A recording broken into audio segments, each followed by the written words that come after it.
Hello, it's Blight here, Otaku here with a little bonus video. Since after this, this laptop will be mostly crunching video, but well, I decided to run a few tests after I made my ending. Well, as you might see here, a little bit more RAM does go a rather bit of a way, because what we have here, if you remember from the previous video from this, is the user benchmark results for little Hina Ichigo when she only had 2 gig of RAM. 12% gaming, 34% desktop, 13% workstation. We have ratings of Tree Trunk, Sailboat, and Tree Trunk respectively. And as you can probably see up here, we have our Nova performance results.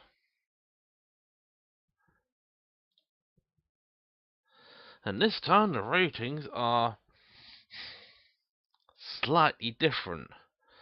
13% gaming, 38% desktop, and 20% workstation, giving us ratings of Tree Trunk, Jet Ski, and Surfboard. So we have with 8 gigs of RAM and 1 gig of that being allocated towards the graphics, we have seen a 1% increase in gaming, a 4% increase for desktop performance, and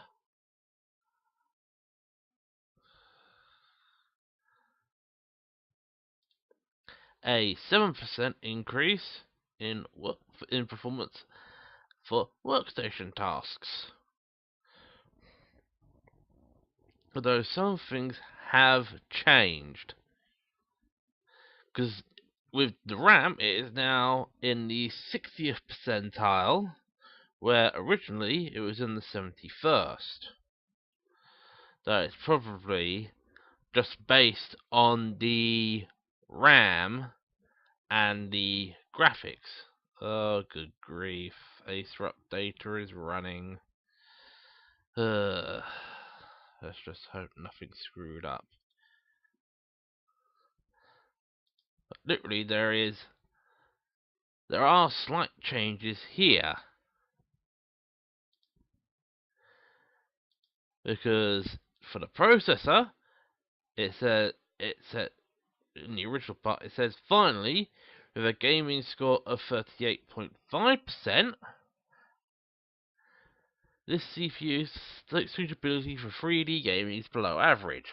But if I go back to the 8 gig results, that result is 39.1%. And also, the resulting graphics has changed from 3.56 to 4.17. Here, it's still showing that it is showing the 2 gig. It says maximum, minimum of 4 gigs required. But now, all is green with the world. 8 gigs is enough RAM to run any version of Windows, and it's sufficient for the vast majority of games. 8 gig is also enough for moderate file and system caches, which result in a very responsive system. Yeah. So let's go down here where some of the changes are. But here is a slight difference in the other direction, because now, where we have performing above expectations 76th percentile for the processor, here in the 8 gig test, it is now the 93rd percentile, because we have gone from 38.5% 239.1. And even with this, the graphics, the Intel HD graphics, although that is a older driver, and I'm now, because that was running on version 10, 18, 10, 36, 21, and this is 10, 18, 14, 41, 70. And once again, 3.56%, except here it's 4.17. With the 3D DirectX 9 test, it's 3% at 8.93 frames per second. Here, again, it's 3% at 8.7, which is slightly lower. But the DirectX 10 results are where it changes. So, instead of 783285 4% at 6.5 frames per second.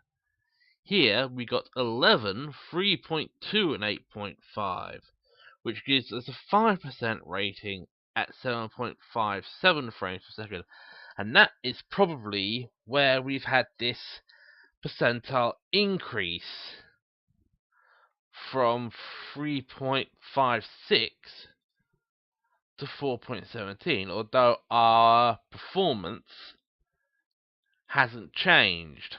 We're still in the 73rd percentile. The hard drive did take a dip, but, well, it's a mechanical. Also, there we had 233 gig free, here we have 176. And that's only because I have World of Tanks, World of Warships, and League of Legends installed. So, with the old ones, it was 38.9, 35.9 here, 52% on the sequential, 49 here, 66% on the random 4K, 57% on the new test. So, slight dips, but you gotta think. Hard drives can never be consistent. And finally, onto the RAM. We have our crucial CT256-64BA160B.8C8FE 1 times 2 gigs. 3 user benchmarks, average bench 30%, 28.7%, poor. So MC read 94, 94, 79, so it's 26%, 89 gigabits per second. The single core run is 9.1, 9.1, and 9.3 with 26%, 9.7 gigabits per second, or gigabytes. Excuse me. The latency is 69.9 nanoseconds, 57% rating. But there's insufficient samples for this for getting a comparison, because the worst is 29%. And the best is 32, so we were below the worst. But yeah, what a difference a RAM upgrade makes. Although in this case, what it is instead of one of 2 slots of use, 2 gigs of DDR3, 1600 clocked at 1333. We have 8 gigs of DDR3 at 1600 MHz clocked at 1333, with a bench of 52.7. With our multi-core and single-core results being seriously higher, and our latency going down to 66 nanoseconds. Although the resulting here is performing below potential, 31st percentile. Ensure that the top XMP BIOS profile is enabled. And quite frankly, I don't want to actually go through all that. Yeah, but, well, yeah. So, yeah. So that is basically it. What a difference some new RAM makes. And I did actually check, and it was actually, I think it was manufactured in the 31st week of 2016. So it is practically brand new.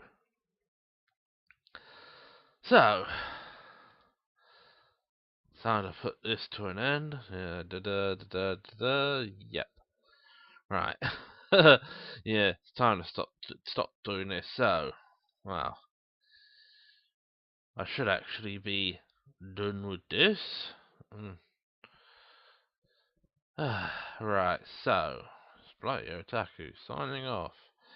Until next time, I won't be doing the sign off as I did the last time, and I'll catch you laters.